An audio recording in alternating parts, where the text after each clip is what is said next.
जवन कैला तू हमारा साथे तहारा आदत ना नीक बाटे, तहारा आदत ना नीक बाटे। जवन कैला तू हमारा साथे तहारा आदत ना नीक बाटे।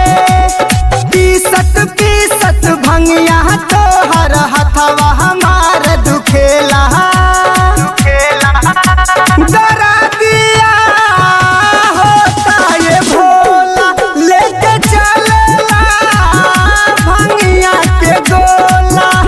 डरा दिया होता ये भोला।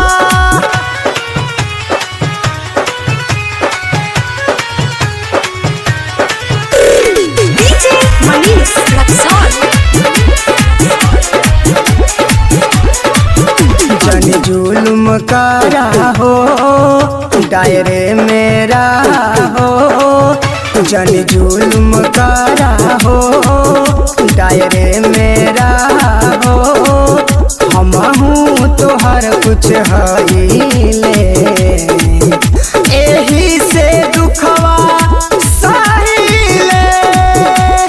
भंगिया से अच्छा तू खैता किन के बजरिया से छोला,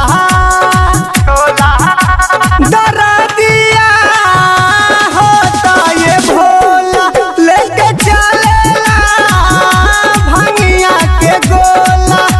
डरा दिया होता ये भोला।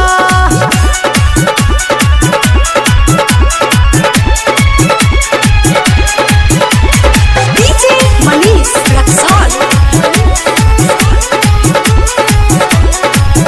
हरिओम भगता बाटे हो तनी राहा साथे हो। हरिओम भगता बाटे हो तनी राहा साथे हो। तू पूजा तोहर करेले परवीन